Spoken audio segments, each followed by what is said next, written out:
Ako ang inyong Lolo Pael at ito ang aking kwento. Dagang May Sungay. Agaktak ang pawis ni Darius dahil sa maghapong pagsasaka. Ito na lamang ang kinabubuhay ng kanyang pamilya. Maliit lang ang sahod sa pagsasaka, ngunit dahil maraming binabayaran si Darius, kailangan niya magtiis. Wala rin naman siyang mahanap na ibang trabaho. Di hamak na elementarya lamang ang tinapos ng lalaki. Inggit na inggit siya sa kanyang mga kapatid na magagara na ang buhay, habang siya ay nagtitiis sa initan. Sa kalagitnaan ng kanyang pagpapahinga, dumaan ang kanilang boss na si Esteban. Ito lang naman ang nagmamay-ari ng ekta-ektaryang palayan sa kanilang baryo. Ano, Darius? Magpapahinga ka na lang ba dyan? Oras pa ng trabaho sarap buhay. Pagpuna nito kay Darius na nakaupo sa katawan ng punong nakabagsak. Kakaupo lang po, pasensya na po. Nakayukong sagot ni Darius. Wala akong pakialam kung kailan ka pa dyan. Ang akin lang, huwag kang magpetiks kung trabaho. Kita mo yung mga kasama mo, nagpapahinga ba sila? Hindi. Alam mo, kaya hindi ka naunlad sa buhay kasi ang tamad-tamad mo. Malakas ang pagkakasabi ni Esteban kung kaya't nadinig yun ng ibang magsasaka. Nakaramdam ng hiya si Darius. Para siyang lalamunin ng lupa. Wala na siyang nagawa kundi ang yumuko na lamang. Ahayaan at tatanggapin na lamang ang masasakit na salita na sasabihin ng kanyang amo. Ay, palibhasa hindi nakatapos ng pag-aaral Naglakad na palayo ang matapobreng si Esteban. Napasarado na lamang ni Dario ang kanyang kamao. Nabubuo sa kanyang kalooban ng galit. Balang araw, magsisisi ka na minamata mo lang ako. Pabulong niyang wika at nanlilisik ang kanyang mata sa galit. Ang masaklap doon ay wala naman siyang magawa. Hindi niya kayang mawala ang trabaho na bukod tangi nilang kinabubuhay. Bumalik na lamang siya sa kanyang trabaho. Hindi na niya inintindi ang mga kasamahan niyang ginagawa siyang laman ng usapan. Kinagabihan, 9:00 na ng gabi siya nakauwi. Hindi ito ang normal na oras ng uwi niya. Sa kanya kasi pinagawa ang pagtatabas ng mga naliligaw na damo sa taniman nila ng mais. Pagod na umupo si Dario sa gilid ng kanilang pintuan. Habang nagmumuni-muni ang lalaki ay may nakita siyang daga na palakad-lakad sa kanilang bakuran. Uy, sakto, wala akong uulamin.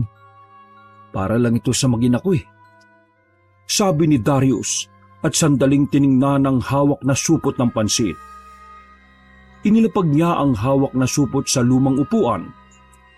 Marahan niyang nilapitan ng daga, ngunit bago pa man niya yon mahuli ay nakatakbo na yon palayo.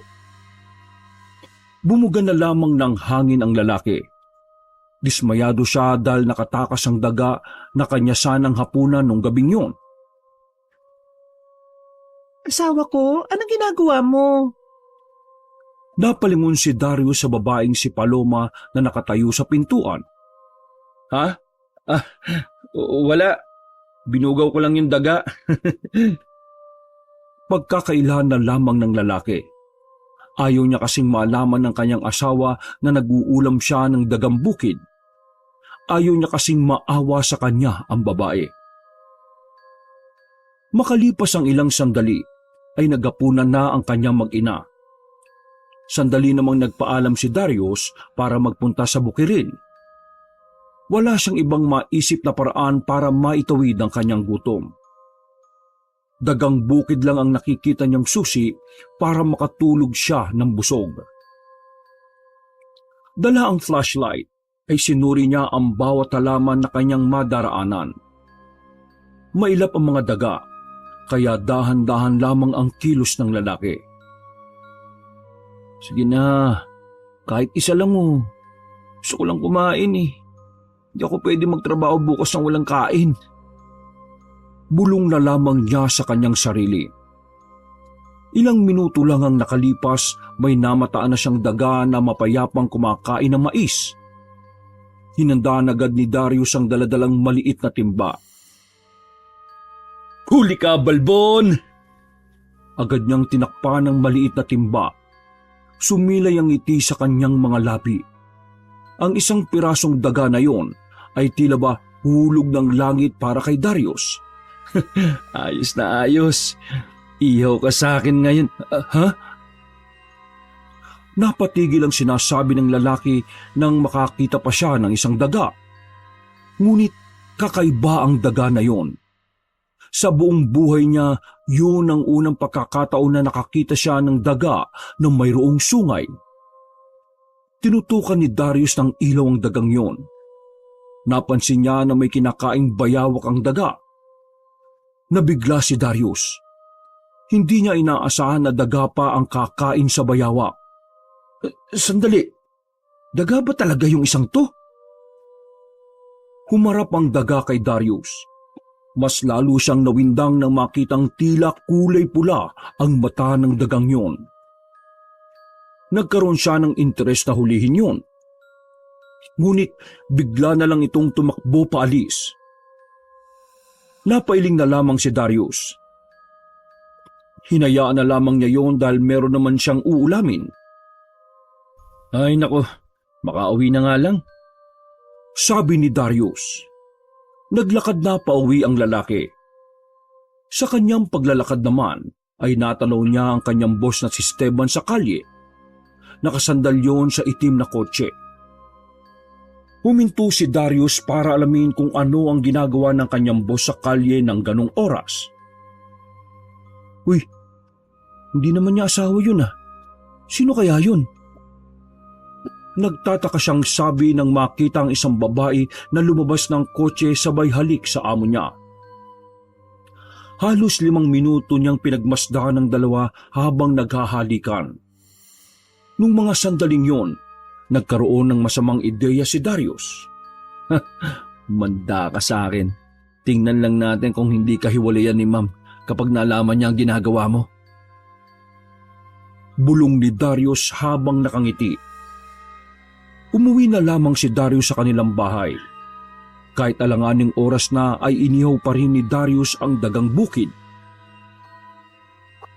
Kinabukasan, maagang nagising si Darius para magpunta sa trabaho. Paglabas pa lang niya ng kanilang bakuran, nakita na niya ang kumpulan ng mga tao sa bahay na ilang metro lang ang distansya sa kanila. Ano na naman kaya meron dun? Dami na naman tsismosa. Pabulong na wika ni Darius.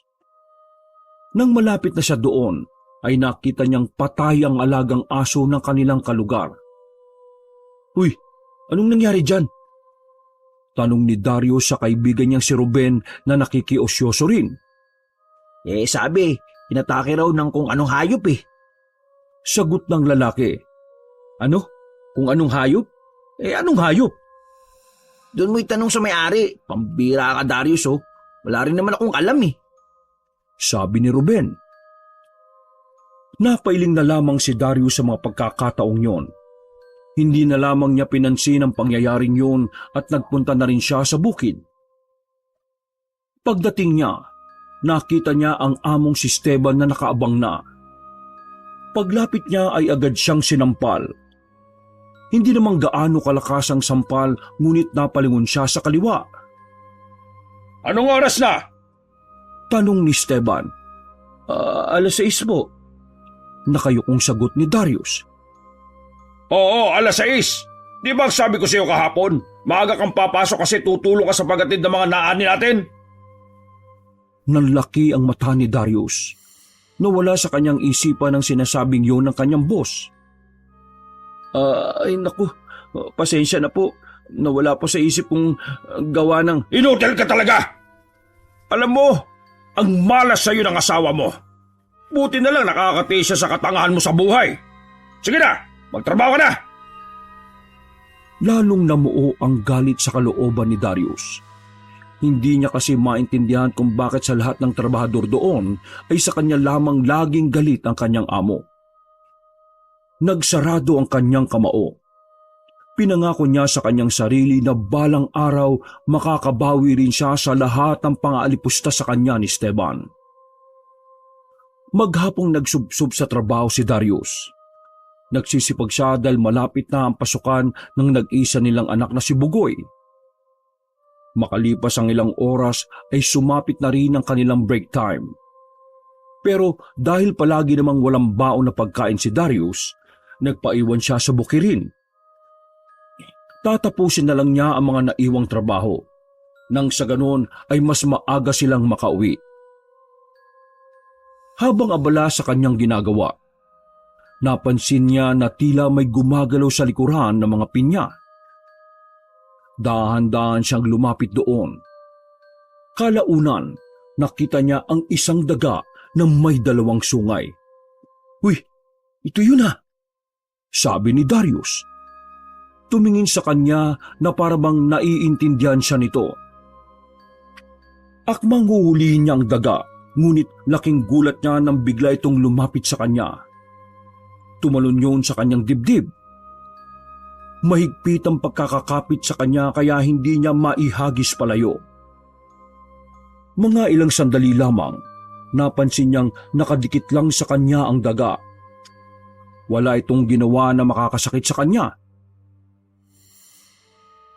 Uy, ano? Umalis ka dyan! Nakakatakot ka, baka ikaw mangagat! Ngunit hindi na gumagalaw ang daga. Pagtingin ni Darius ay nakapikit na yun. Nawala na ang pagkabahala ni Darius. Sa kanyang palagay, ang dagang yun ay gaya lamang din ng ibang dagang bukid. Maamo at hindi nangangagat. "Nako, sa lambing mong yan, parang hindi kita kayang ihawin eh." Pagbibiro na lamang ni Darius. Hinayaan na lamang ni Darius ang daga sa kanyang dibdib. Pinagpatuloy niya ang trabaho. Nang makabalik na ang kanyang mga kasama ay sakalang umalis ang daga. Kakaiba ang pakiramdam ni Darius ng mga sandaling yon. Magaan ang loob niya sa daga. Sa buong buhay niya, kahit kailan ay hindi pa siya nakainkwentro ng ganong klase ng hayop. Para kasing may sariling isip ang daga.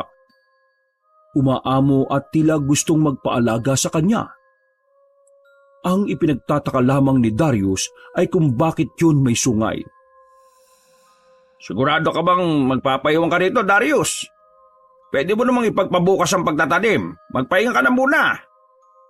Wika ng kanyang kasamahan na si Glenn. Sa lahat ng kanyang katrabaho ay ito lamang ang nakakasundo niya sa lahat ng bagay. Ayos lang ako. Tapusin ko na lang ito. Para kinabukasan matuwa naman sa akin si boss. Sagot ni Darius. O sige, ikaw ang bahala. Nag-aalala lang naman kasi ako sa iyo kasi wala kang kain na maayos. Pagod na pagod ka pa. Paano? Una na ako ha? Tinapik ni Glenn si Darius at naglakad na rin palayo. Pinagtuunan na lamang ni Darius ang bakanting lupa na naroon. Sinuri niya muna ang lupa para alamin kung papaano itatanim ang mga panibagong buto. Hindi pa siya nagsisimula ay narinig na niya ang tunog ng daga. Naramdaman na lang niya na gumapang na yun sa kanyang pantalon paakyat sa kanyang balikat. Huy, umalis ka! Nagtatrabaho ako! Sabi niya sa daga. Ngunit nakatingin lamang yun sa kanya. Ayaw umalis ng daga sa kanya, kaya sinimulan na lamang niya ang trabaho kasama ang hayop na yon. Pagsapit ng 1:00 ng gabi, natapos na ni Darius ang trabaho. Napagpasyahan niyang iuwi ang daga sa kanila. Inilagay niya yon sa dating kulungan ng mga manok na kinatay na nila. Diyan ka na lang muna ha. Huwag kang lalabas dyan. Bibigyan naman kita ng pagkain bukas eh. Bawal ka kasi makita ng anak ko kasi baka isipin nila laruan ka lang. Parang tanga na kinakausap pa ni Darius ang walang malay na daga. Bago niya yun iwan, Hinawakan niya pa ang sungay ng daga na 1 pulgada lang ang haba. Kakaiba ka talaga, oh. Kinabukasan, Ay, Diyos ko! Anong nangyari sa kambingan ni Toto? inatake ba ito ng aswang? Kawawa naman ang kambing! Ilan lang yan sa mga salitang naririnig ni Dario sa labas ng kanilang bahay. Yon ang dahilan kung bakit siya nagising. Pagsilip niya sa bintana, nakita niya ang mga tsismosa sa harapan ng kapitbahay nila. Ano bang meron sa labas? Kaingay-ingay. Wisit naman, oh. Sabi ni Dario sa kanyang asawa na si Paloma. Yung mga alagang kambing kasi ni paring Toto, patay na. Ayun o, sabi nila inaswang daw. Sagot ng babae matapos itimpla ang kape ni Darius. Ano? Aswang? Hindi naman totoo yung aswang na yan, no? Tsaka isa pa, kung totoo yung aswang, dapat yung asawa ni Toto ang aswangin. Kasi buntis yun eh. Bakit yung kambing? Buntis ba yung kambing? Pabalang na wika ni Darius. Maging ang asawa niya ay natawa na lang din. Dinampot ni Darius ang kape at lumabas ng bahay. Sumilip siya sa mga nagkakagulong tao. Nakita niya ang 2 kambing na wala ng buhay. Wala ng paa ang isang kambing. Habang ang isa naman, butas ang tiyan. Kasing laki ng baso ang butas. Kakasya ang kanyang kabao doon. Aalis na sana siya nang maalala ang kanyang alagang daga. Dumiretso siya sa kanilang likod bahay. Pagdating niya doon, nagtaka si Darius dahil ang daga na nasa kulungan ay kasing laki na ng pusa. Medyo humaba na rin ang sungay nito. Putya, anong nangyari sa'yo? Tanong niya sa daga. Napansin niya na may mga dugo ang daga sa bibig nito. Nakuha niya agad ang ibig sabihin. Teka, huwag mong sabihin. Napalingon siya sa kabilang bakod kung saan naroon pa rin ang mga tao. Ikaw yung pumantay sa mga kambing? Ano ka ba talaga? Nahihiwagaan na si Darius. Higit pa sa inaasahan niya ang pagiging espesyal ng hayop na yon. Naiintindihan ko na. Lumalaki ka kapag nakakakain ka ng hayop. Sumilay ang ngiti sa mukha niya. May kung ano siyang naisip na kalokohan. Kalokohan na sa palagay niya sa pamamagitan noon ay makakaganti na siya kay Esteban. Pumunta ka sa bahay ng amo ko. Kainin mo yung 2 alagang manok niya. Pabulong na sabi ni Darius.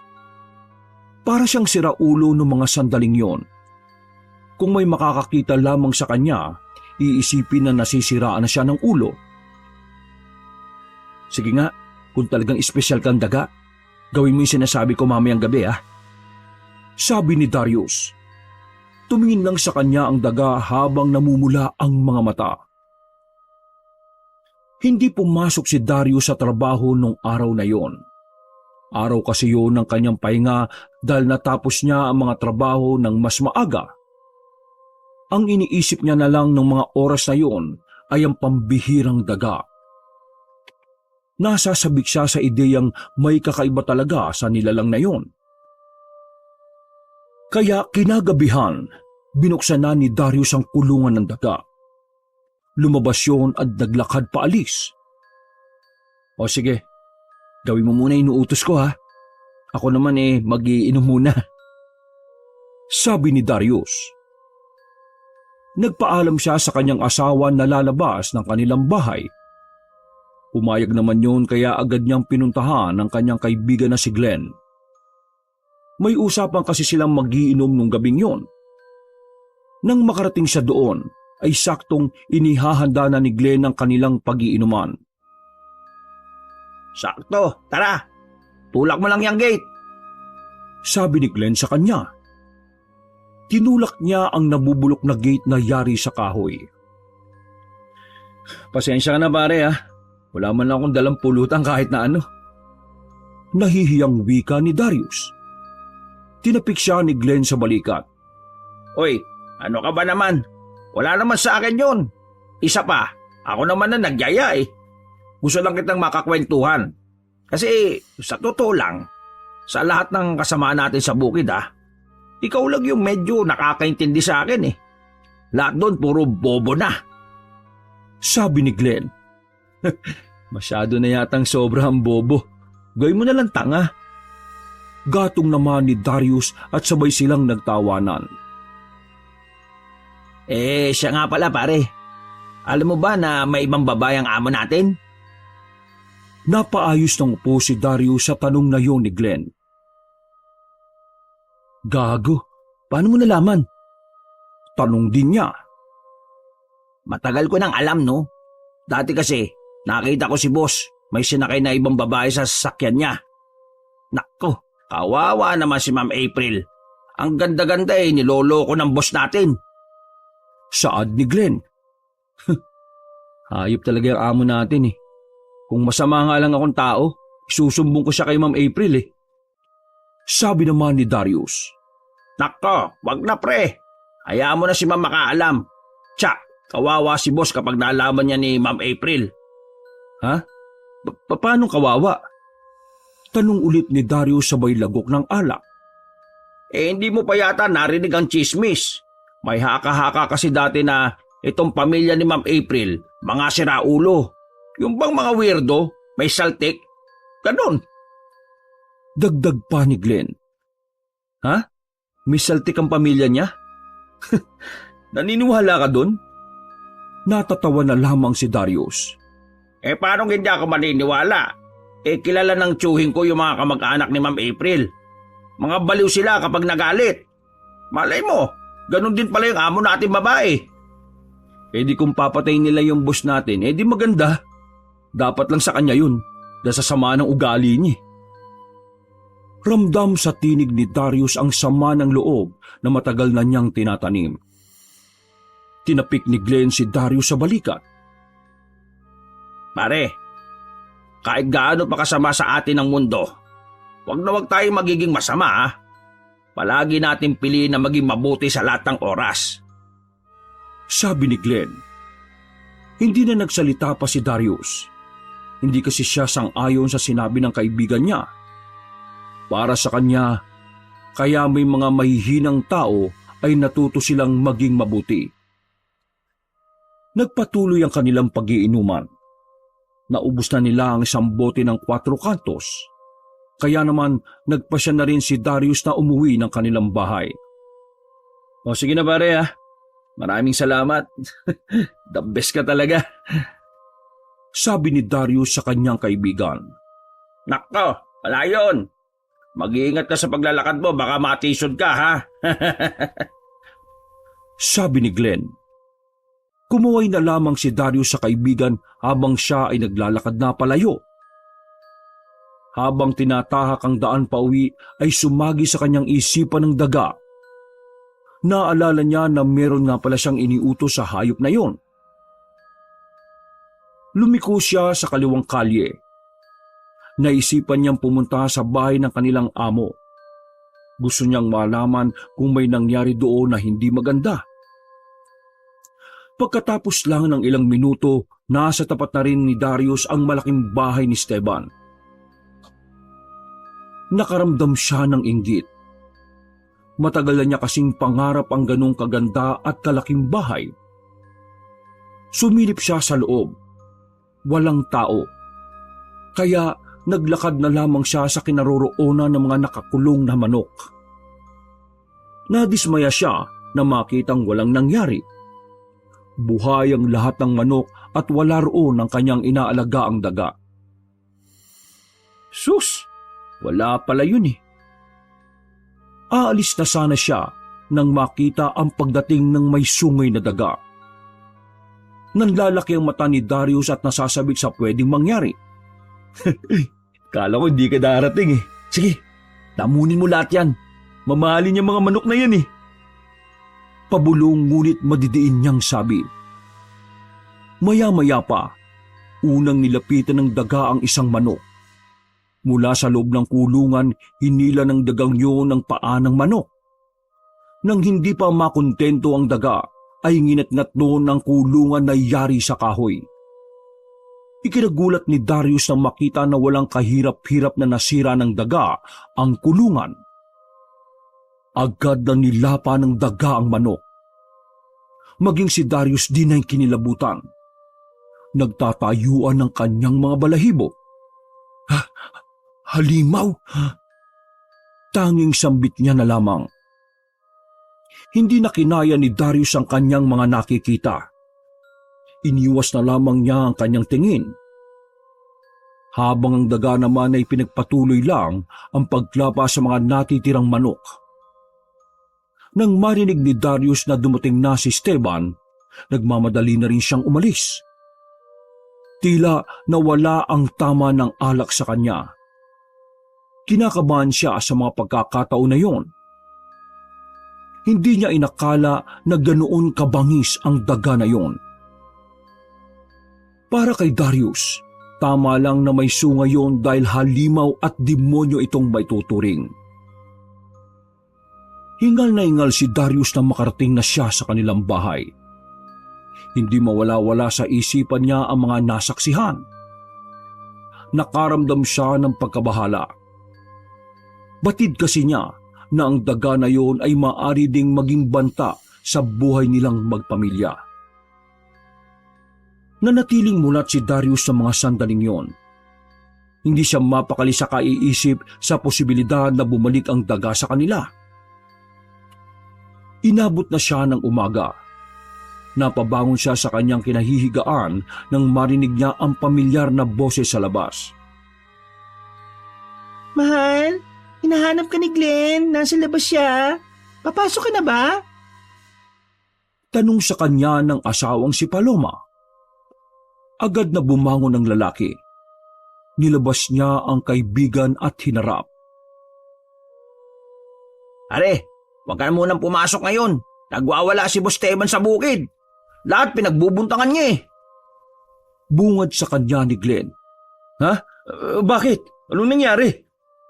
Tanong ni Darius kahit na alam naman niya ang maaaring dahilan. Meron nagmasakar ng mga alagaan niyang manok sa bahay nila. Nakto, lahat matay. Parang nilapa eh. Sa tingin mo pare, aswang kaya yung pumatay sa mga manok ng boss natin? Nagkatinginan si Darius at Paloma nung mga sandaling yon. Bakas naman sa mukha ni Darius ang pag-aalala. Hindi ko alam pare. Wala rin akong alam. Sabi na lamang ni Darius. Noong umagang yon ay nagpasya ang lalaki na manatili na lang sa kanilang bahay. Sinunod niya ang payo ng kaibigang si Glenn. Hinintay niyang makabalik ang daga, ngunit hindi niya na yun nasilayan pa. Gabi na nang lumabas ng bahay ang lalaki. 7:00 pa lang ngunit wala na siyang nakikitang tao sa labas. Dahil yun sa kumakalat na tsismis na may aswang sa kanilang lugar. Napailing na lamang si Darius.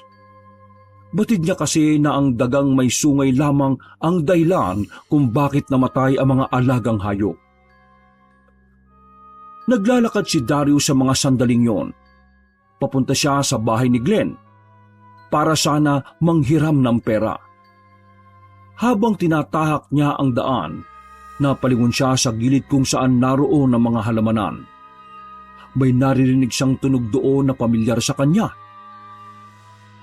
Ilang sandali lamang mula sa kadiliman ay lumabas ang daga na may sungay. Nagulat si Darius dahil noong mga pagkakataong yon kasing tangkad na ng aso ang daga. Malapad ang katawan na parang pagong. May kabagalan na ang kilos ngunit nakakatakot na ang nakalitaw na pangil nito. Sandaling tumingin sa kanya ang daga. Napatras na lamang si Darius hanggang sa dumikit na siya sa bakod ng kapitbahay. Wala namang ginawa sa kanya ang daga. Naglakad lang yon palayo at hindi niya alam kung saan ito pupunta. Nagmamadaling bumalik ng bahay si Darius. Isinarado niya ng maigi ang kanilang pintuan at bintana. Nagtaka naman sa kanya ang asawang si Paloma nang makita siya nito. Mahal, ayos ka lang ba? Tanong sa kanya ng babae. Paloma, wag na wag kayong lalabas ng bahay ha. Gumagala na ang daga na may sungay. Sabi ni Darius sa kanyang asawa. Nagsalubong ang kilay ng babae. Naguguluhan ito sa kanyang sinasabi. Ha? Anong sinasabi mo, Darius? Anong daga na may sungay? Yung daga na may sungay ang pumapatay sa mga alagang hayop dito sa barangay natin. Malaki na siya ngayon. Baka tao na yung susunod niyang mabiktima. Wika ni Darius. Nagmumukha na siyang baliw sa paningin ng kanyang asawa. Hindi mapakali si Darius sa mga pagkakataong yon. Bawat kaluskos at kalabog ay iniisip niyang yun na ang daga. Darius, ano bang pinagsasabi mo? Hindi ka na nakakatuwa Tinatakot mo ang anak natin. Inis na sabi ni Paloma sa kanya. Basta, wag mo na kayong lalabas ng bahay hanggat hindi ko sinasabi. Napahinto si Darius sa kanyang sasabihin nang marinig ang sigaw sa kabilang bahay. Ilang sandali lang pagsilip nilang dalawa sa bintana ay may mga tao na sa harap bahay ng kalugar nilang si Toto. Kumuha ng itak si Darius sa likod ng pinto at tumakbo papalapit doon. Anong nangyari dito? Tanong ni Darius. Nako, huwag kang lalapit dyan, Darius. May alimaw sa loob. Nababahalang sabi ng lalaki. Ngunit hindi nagpapigil si Darius. Nilundag niya ang bakod. Dahil sa pagiging desperado na protekta ng kanyang pamilya, naisip niyang patayin na ang dagang may sungay. Layuan mo ang asawa ko! Sigaw ni Toto sa loob. Nagulat lamang si Darius nang makita niyang lumipad palabas ng bahay ang lalaking si Toto. Pagtingin ni Darius sa loob, nakita niya ang isang lalaking mabuhok ang katawan. Ngunit ang ulo nito ay ulo ng daga at meron itong dalawang mahabang sungay. Hayop! Tanging sambit na lamang ni Darius nang makita ang nilalang na hawak ang buntis na si Josephine. Wala nang malay ang babae. Duguan at bukas na ang tiyan nito. Kahit kinikilabutan ay lakas loob na tumakbo si Darius palapit sa lalaking daga. Mamamatay ka! Pagkagupit ni Darius ng itak, ay mabilis na nakailag ang nilalang. Dali-dali itong tumakbo papunta sa bintana at saka tumalon palabas. Hahabulin pa sana ni Darius ngunit mabilis itong nakalayo. Matapos ang pangyayaring yon, mabilis na kumalit sa kanilang barangay ang tungkol sa daga na may sungay at bigla na lang naging tao. Malakas ang hinala ng lahat na ang nilalang na yon ay isang uri ng aswang na may kakayahang mag-anyong hayop. Para makasiguro, kinonsulta ng kanilang barangay kapitan ng isang kilalang albularyo na nanggaling pa sa kabilang lalawigan. Pumunta ang albularyo sa barangay hall. Nagtipon-tipon naman ang mga taong nakasaksi, lalo na si Toto na namatayan ng asawa. Samantala, nandun din si Darius. Nasa gilid siya habang nakikinig sa sinasabi ng albularyo. Base sa albularyo na kilala sa pangalang Francisco, ang sinasabing nilalang ay kumpirmadong aswang. Ngunit hindi tumatukoy ang uri nito. Dahil sa lahat daw ng aswang, yun lang daw ang mayroong sungay. Makinig kayong lahat! Bawat bahay sa inyo ay lalagyan nyo ng bawang at asin ng pinto. Nang sa ganon ay hindi siya makalapit. Kung kayo naman ay may anak, lagyan nyo siya ng kahit na anong uri ng tingga. Mabisang tingga na pangontra sa mga aswang. Huwag kayong matatakot. Ang mga aswang ay lumalakas ang loob lalo na kapag alam nilang takot ang kanilang bibiktimahin. Saad ng albularyo sa mga tao. Sabi na nga ba, aswang yun eh. Sabi ni Glenn ay kinagulat naman ni Darius. Hindi na malayan ni Darius na nasa gilid na pala niya ang kaibigan. Huy, ginulat mo ako, nandiyan ka pala. Sabi na lamang niya. Alam mo, malakas ang kutob ko na yung aswang na yun din ang pumatay sa alaga ng boss natin eh. Pero, totoo ba yun? Dagang may sungay na kasing tangkad ng aso? Natatawang sabi ni Glenn. Totoo yun pare. Ako mismo nakakita. Sabi ni Darius. Siya nga pala pre. Pumasok ka na ngayon. 7:00 pa lang naman eh. Makakahabol pa tayo. Sabay ka na sa akin. Hihintayin kita. Tinapik siya ni Glenn sa balikat. Oo, sige. Umuwi si Darius para maghanda ng kanyang pagpasok sa bukirin. Naabutan naman niya ang asawang si Paloma na katatapos lang ihanda ang kanyang kaping iinumin. Eto, magkapi ka muna, asawa ko. Para bago ka pumasok ay naiinitan na yung sikmura mo. Sabi ni Paloma. Maraming salamat mahal ah. Tugon naman niya at kinuha ang tasa ng kape sa lamesa. Ano nga pala nangyari sa usapan sa barangay? Tanong ng babae. Sabi ng albularyo, kumpirmadong aswang yun. Puntirin niya yung mga bata, buntis at mga alagang hayop. Kaya yung anak natin, wag mong hayaang gumala-gala sa labas ha. Mahirap na. Nakita mo naman yung nangyari kay Josephine. Patay. Napapailing na lamang na sabi ni Darius. Pasensya ka na, hindi agad ako naniwala sa sinabi mo eh. Ayos lang yun, ano ka ba?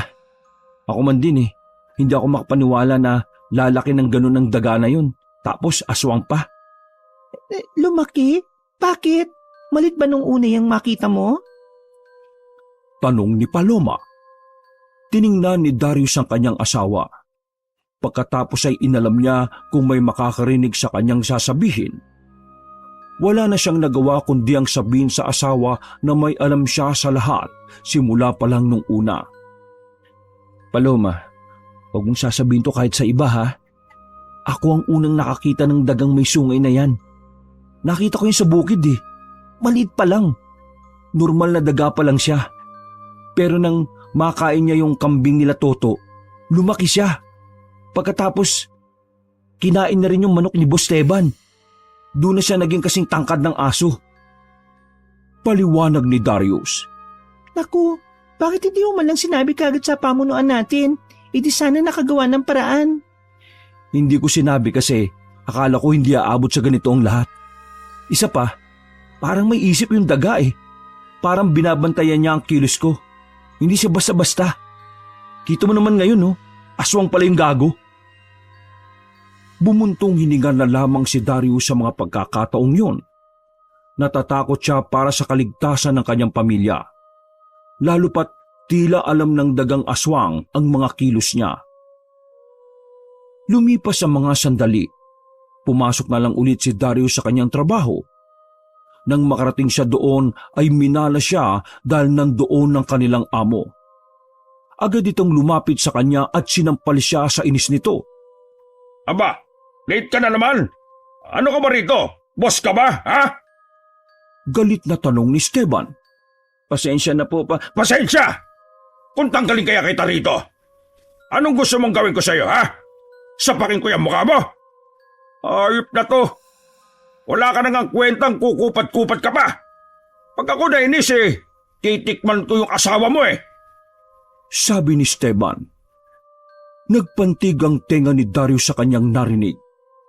Otomatikong nag-init ang kanyang ulo. Kaya noong mga sandaling yon, hindi na niya napigilan ng kanyang sarili. Sama na ugali mo ah! Dinamay ko ba si Ma'am April sa usapan na ito kahit napakabasura ang ugali mo? Hindi naman di ba? Kapal ng mukha mo. Ano tingin mo sa akin? Habang buhay magpapagago sa'yo? Sira ulo ka pala eh. Magmula ngayon, hindi mo na ako pwedeng ganyanin pa. Kasi ngayon pa lang, sasapakin na kita! Mabilis na sinuntok ni Darius ang kanyang among si Esteban. Sumubsob naman sa putikaan ng kanilang boss. Hindi pa nakontento si Darius, tinapakan niya sa ulo ang boss nila para idiin sa lupa. Marami ka ng pera ha? Pero hindi ako pag-aari mo. Huwag mo akong ginagago dahil matagal na ako nagtitimpi sa'yo. Wala akong pakialam kung patayin mo ako. Walang mawawala sa akin. Pero kapag ikaw ang pinatay ko, maraming mawawala sa may iwan mo. Galit na sabi ni Darius. Tumigil lang ito nang awatin na siya ni Glenn. Pre, tama na. Mukha ng lollipop ang ulo ni boss oh. Sabi ni Glenn. Naglakad na lamang palayo si Darius. Samantala, nadismaya naman sa kanya ang asawang si Paloma nang ibalita niya ang nangyari sa bukid. Pambihira ka, Darius. Bakit mo naman ginanon ng boss mo? Saan na tayo kukuha na ikabubuhay natin ngayon? Diyos ko. Binastos ka niya sa harapan ko, Paloma.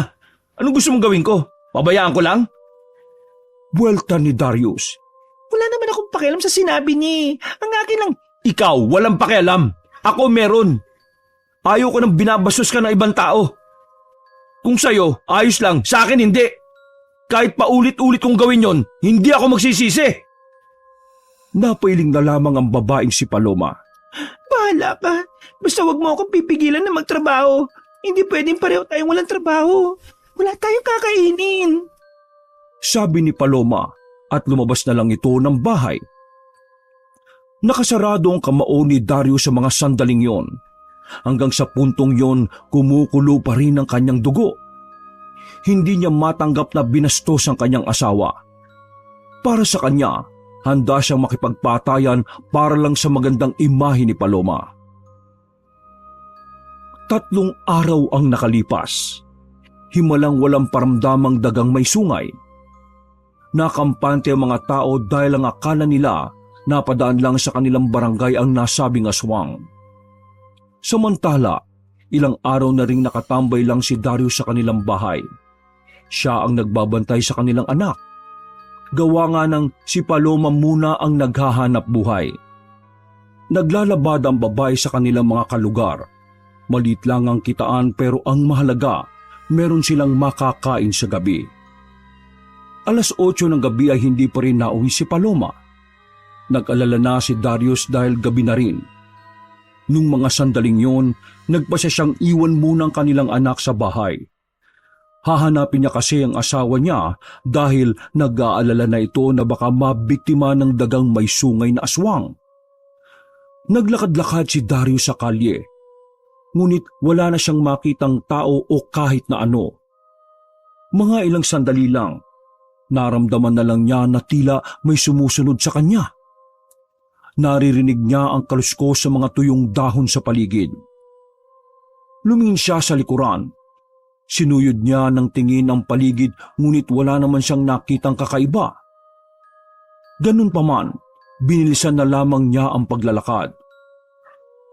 Batid niya na noong mga pagkakataon na yon, nasa paligid lang ang aswang na daga. Makalipas lang halos 1 oras sa paghahanap, naisipan na lang ni Darius na bumalik ng kanilang bahay. Pagdating niya roon, nakita niya agad si Paloma sa kanilang pintuan. Nakaupo at tulala. "Mahal, anong nangyari?" Tanong ni Darius nang makita na may gasgas pa sa braso ang babae. Napansin din nito na sira ang damit nito at amoy alak. Nung una ay hindi makasagot ang babae. Umiyak na lang ito bigla. Masama na ang kutob ni Darius sa mga pagkakataong yon. "Sabihin mo sa akin! Sabihin mo kung anong nangyari!" Naglabada ako sa amo mong babae. Kaso, pag-alis niya, pinagsamantalahan ako ng boss mong si Esteban. Tila ba nawasak ang mundo ni Darius sa mga pagkakataong yon? Namuuna naman ang pot at galit sa kanyang kalooban. Walang ibang tumatakbo sa kanyang isipan kundi ang makabawi sa kanyang dating amo. Pinakalma muna ni Darius si Paloma. Pagkatapos lang ng halos kalahating oras ay nakatulog na rin ito dahil sa kakaiyak. "Pagbabayaran mong ginawa mong ito, Esteban. Magbabayad ka!" Mariing sabi niya. Umalis ng bahay si Darius. Pagliko niya sa kaliwang kalye, nakita niyang nakasilip ang dagang may sungay sa halamanan. Napahinto siya. Naglalabas ng kakaibang tunog ang dagang yon. Palagay ni Darius ay may nais ipahiwatig sa kanya ang nilalang. Ganun pa man, mas inuna ni Darius ang kanyang plano. Tumungo siya sa bahay ng mag-asawang Esteban at April. Pagdating niya roon, nakita niyang kalalabas lang ni Esteban. Sumakay yun sa sasakyan at umalis. Pagkakataon yun para kay Darius para gawin ang kanyang binabalak. Pumasok siya sa gate. Dahan-dahan siyang pumasok sa sala. Wala pang ilang minuto'y narinig na niyang sumisigaw ang babaeng si April. Humingi ito ng tulong. Dali-dali naman si Darius na tinungo ang kwarto ng babae. Pagsilip niya sa pinto, nasa harapan na ng babae ang isang lalaki na ang ulo ay daga na may sungay ito at mabuhok ang katawan. Nanlaki ang mata ni Darius sa mga sandaling yon. Lumingon ng dagang aswang kay Darius. Pagkatapos ay sinunggaban na nito ang babaeng si April. Napuno ng iyak at sigaw ang buong kwarto. Nilapa ng nilalang na yon ang among babae ni Darius. Nagtalsika ng dugo sa dingding at kumalat sa kama at sahig. Saksi ang dalawang mata ni Darius sa ginawang pagpatay ng aswang sa babae. Nanginginig ang kanyang kamay. Kahit galit na galit siya kay Esteban, hindi niya naisip kailanman na patayin ang babaeng yun. Ngunit sa kabilang banda, sumilay ang ngiti sa kanyang labi. Para na siyang nababaliw sa ideyang nakaganti na siya sa kanyang among si Esteban. Lumipas lang ang halos 15 minutos, lasog-lasog na ang katawan ni April. Hinarap ng aswang si Darius sa mga sandaling yon. Nakaramdam ng kaunting takot si Darius sa pag-aakalang siya na ang isusunod na lalapain. Ngunit nagulat siya nang magsalita ang nilalang na yon. Ano pang ipag-uutos mo sa akin, amo? Hindi makapaniwala si Darius. Noong mga sandaling yon, nakuha na niya ang ibig sabihin ng taong daga. Amo? Ako ang amo mo? Susundin mo ang lahat ng sasabihin ko? Paniniguro ni Darius. Tumangulang ang nilalang na yon. Agad namang umarko ang ngiti sa mukha ni Darius. Ni hindi man lang siya kinakabahan sa pagkamatay ng babaeng si April. Parang sinakop na ng kasamaan ng kanyang utak. Patayin mo ang buong pamilya ni Esteban. Ubusin mo silang lahat. Gusto kong maramdaman ni Esteban kung ano ang pakiramdam ng walang pamilya. Sabi niya sa nilalang. May kakaibang ligaya na naghahari sa kanyang kalooban. Mabilis na umalis si Darius noon. Bumalik siya ng kanilang bahay. Normal siyang kumilos. Nagtaka si Paloma dahil hindi man lang naisip ni Darius na magsumbong sa barangay dahil sa ginawa ni Esteban. Kinabukasan, binulabog na naman ang kanilang lugar dahil sa bangkay ng babaeng si April. Aswang agad ang unang pumasok sa isip ng mga tao. Habang nagkakagulo sila, naroon si Darius sa gilid. Palihim nang umingiti habang pinapanood ang umiiyak na si Esteban. Grabe naman ang nangyari sa asawa ni Esteban. Diyos ko, yung aswang yan, yung daghan na may sungay. Anong gagawin natin? Iniisa-isa na ang mga residente dito. Nag-aalalang wika ng mga tao. Aalis na sana si Darius nang bigla namang lumitaw ang katrabaho niyang si Glenn. May biktima na naman ng aswang, no? Kawawa naman. Napaka-brutal. Sabi ni Glenn sa kanya habang nakaakbay. Tama lang kay Esteban yan. Napakasama kasi ng ugali niya eh. Buti nga sa kanya nang maramdaman niya kung anong halaga ni Ma'am April. Sabi na lang ni Darius. Nagkalasa na ang mga tao nang kunin na ang bangkay ng babae. Halos mabaliw-baliw naman sa kakayak ang lalaking si Esteban. Wala itong kalam-alam na may kinalaman si Darius sa mga nangyari. Pagsapit ng gabi, payapang nagkakape si Darius sa kanilang pintuan. Si Paloma naman ay tulala pa rin.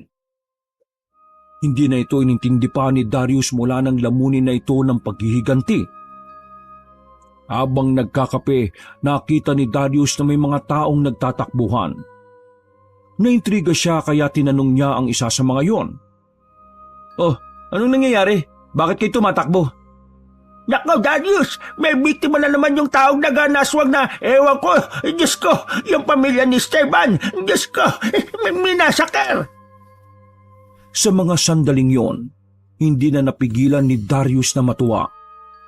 Kitang-kita sa kanyang mga ngiti ang labis na kaligayahan. dahil sa wakas, nangyari na ang kanyang inaasam. Ang gawing kalbaryo ang buhay ng taong gumago sa kanya at sa kanyang asawa. Hindi na namalayan ni Darius na nasa likuran na pala niya si Paloma. Nagtataka sa kanya kung bakit siya masaya sa nangyayari. Darius, sabihin mo sa akin, bakit ka masaya sa nangyayari sa buhay ni Esteban? Paloma, hindi ba halata? Kinakarma na ang gago na yon. Sagot ng lalaki. Napailing ang babae sa kanya. Darius, hindi ganito ang gusto kong hustisya. Gusto ko ng batas, hindi ganito. Parang hindi na kita kilala. Mukha kang demonyo sa ngiti mo. Bumalik ang babae sa loob ng bahay. Wala namang pakialam si Darius sa sinabi ng kanyang asawa. Ang mahalaga na lang sa kanya ay ang paghihirap ni Esteban. Naisipan ni Darius na puntahan ang bahay ng mga kamag-anakan ni Esteban. Gusto niyang makita kung papaano magdusa ang dating tao na umaapak-apak lang sa kanya. Nang makarating siya doon, ay marami ng tao. "Kawawa, no?" sabi ng isang pamilyar na boses sa kanyang likuran. Si Ruben, ang kababata at matagal na rin niyang kaibigan. Nilingon yun ni Darius. "Oh, Ruben, anong ginagawa mo rito?" tanong niya. "Di ba lata?